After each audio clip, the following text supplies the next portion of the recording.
BNP সরকার ক্ষমতায় আসার পর কয়েকটি পাবলিক বিশ্ববিদ্যালয়ের ভাইস চ্যান্সেলর পরিবর্তন করা হয়েছিল। এবার একযোগে 11টি পাবলিক বিশ্ববিদ্যালয়ে নতুন ভিসি নিয়োগ দিয়েছে সরকার, যার মধ্যে 10টি বিশ্ববিদ্যালয়ের ভিসিদের অব্যাহতি দিয়ে নতুন ভিসি নিয়োগ দেওয়া হয়েছে। আর পাবনা বিজ্ঞান ও প্রযুক্তি বিশ্ববিদ্যালয়ের ভিসি পদ আগে থেকেই ফাঁকা ছিল।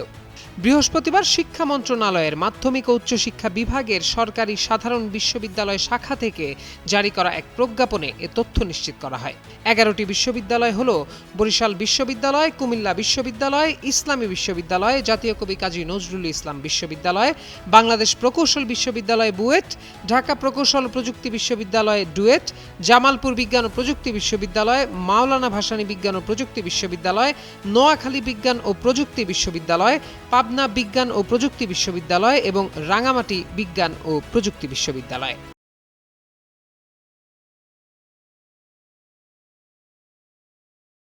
প্রজ্ঞাপনে বলা হয়, রাষ্ট্রপতি ও চ্যান্সেলরের অনুমোদন ক্রমে বরিশাল বিশ্ববিদ্যালয়ে পটুয়াখালীর বিজ্ঞান ও প্রযুক্তি বিশ্ববিদ্যালয়ের ওশানোগ্রাফি অনুষদের dean professor doctor Mohammad Mamun রশিদের নিয়োগ হয়েছে। এছাড়া কুমিল্লা বিশ্ববিদ্যালয়ে ইংরেজি বিভাগের অধ্যাপক ডক্টর এম শরীফুল করিম, ইসলামী বিশ্ববিদ্যালয়ে লোক প্রশাসন বিভাগের অধ্যাপক ডক্টর এ.কে.এম মতিনুর রহমান,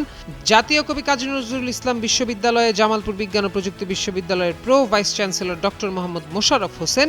বাংলাদেশ প্রকৌশল বিশ্ববিদ্যালয়ে বুয়েটে পুরকৌশল বিভাগের অধ্যাপক ডক্টর একরামুল হক, ঢাকা প্রকৌশল ও প্রযুক্তি বিশ্ববিদ্যালয় ডুয়েটে শাহজালাল বিজ্ঞান ও প্রযুক্তি বিশ্ববিদ্যালয়ের ইন্ডাস্ট্রিয়াল ও প্রোডাকশন ইঞ্জিনিয়ারিং বিভাগের অধ্যাপক ডক্টর মোহাম্মদ ইকবাল, জামালপুর বিজ্ঞান ও প্রযুক্তি বিশ্ববিদ্যালয়ে জাহাঙ্গীরনগর বিশ্ববিদ্যালয়ের পরিবেশ বিজ্ঞান বিভাগের অধ্যাপক ডক্টর মোহাম্মদ আমির হোসেন ভূঁইয়া, মাওলানা ভাসানী বিজ্ঞান ও প্রযুক্তি বিশ্ববিদ্যালয়ে ঢাকা বিশ্ববিদ্যালয়ের মার্কেটিং বিভাগের অধ্যাপক ডক্টর এ.বি.এম শহীদুল ইসলাম, নোয়াখালী বিজ্ঞান ও প্রযুক্তি বিশ্ববিদ্যালয়ে ঢাকা বিশ্ববিদ্যালয়ের institute of social welfare and রিসার্চের অধ্যাপক ডক্টর গোলাম রাব্বানী, পাবনা বিজ্ঞান ও প্রযুক্তি বিশ্ববিদ্যালয়ে বাংলাদেশ উন্মুক্ত বিশ্ববিদ্যালয়ের school of agricultural and rural ডেভেলপমেন্টের অধ্যাপক এবং ট্রেজারার ডক্টর আবুল হাসনাত মোহাম্মদ শামীম এবং রাঙামাটি বিজ্ঞান ও প্রযুক্তি বিশ্ববিদ্যালয়ে নিয়োগ পেয়েছেন চট্টগ্রাম বিশ্ববিদ্যালয়ের রসায়ন বিভাগের অধ্যাপক ডক্টর জয়নুল আবেদিন সিদ্দিকী।